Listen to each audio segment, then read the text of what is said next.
Darren Berg offers his clients big returns on real estate investments, but he's actually running a multi-million-dollar scam. He really used the trappings of wealth as a big sales pitch to his investors.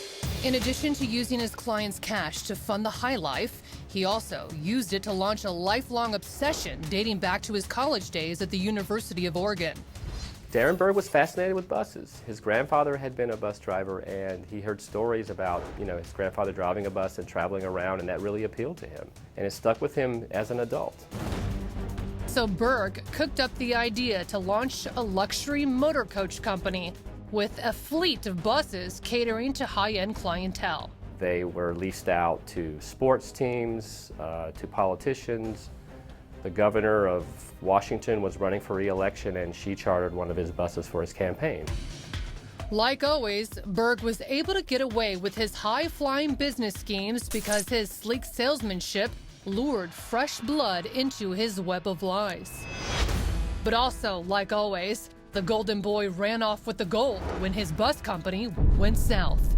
The key to the Ponzi scheme was always having fresh investors, bringing in new cash. Early on, some of his funds were actually legitimate, but as the years went on, the Ponzi scheme became more prevalent and he became, deeper and deeper in debt.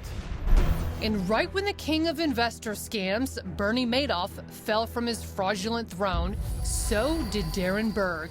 His elaborate house of cards came crashing down. That just was the beginning of the end for Darren. He was arrested for embezzling and stashing millions of dollars in exotic offshore accounts. When people started hearing about Ponzi schemes and a worry about a crumbling housing market, they approached him about getting their investments back, and Darren didn't have the money to pay them back, and so that set off a mad scramble for Darren. For years, Darren Berg had lived the sweet life. Now, the 51-year-old was about to get his just desserts. Then they started suing him in court, and they filed lawsuits against him, started seizing his property.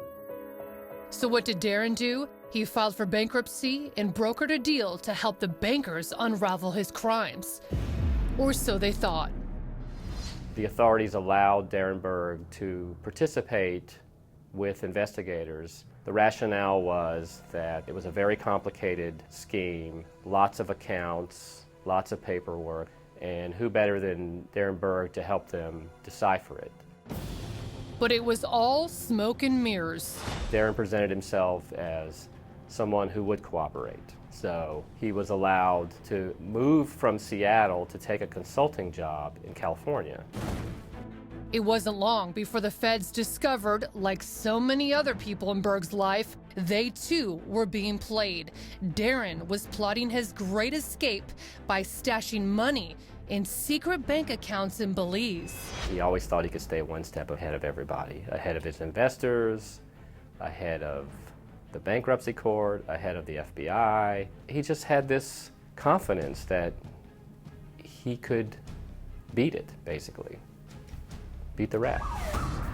But finally, Berg's time had run out. Darren Berg was charged with orchestrating Washington State's largest Ponzi scheme. Berg pleaded guilty and was sentenced to 18 years in the federal pen for fleecing over 800 investors, many of them elderly, out of $140 million in a con he ran over a decade. He did stand before the federal judge and say that he did these crimes intentionally. He didn't apologize. Darren Berg was not a person to apologize. Berg spent the next 6 years doing time at various minimum security federal prisons in California. He's not considered dangerous. He may not be dangerous, but he is cunning. It was at the Atwater Satellite Work Camp where he performed his ultimate magic trick. He disappeared. Darren Berg was only housed at the Atwater Penitentiary Minimum Security Facility for about a year, but it was enough time for him to realize the only obstacle standing between him and freedom was a fence similar to this. And just beyond the fence, an airport where U.S. Marshals say it's likely Berg hopped a private jet and began his new life as an international fugitive.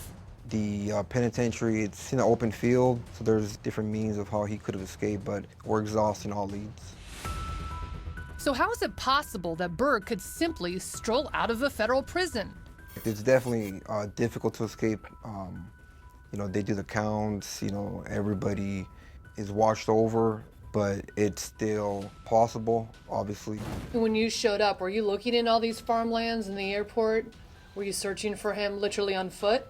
When the team showed up to do their initial investigation, the investigators at the facility, they had already done their own search, and obviously we picked up where they left off.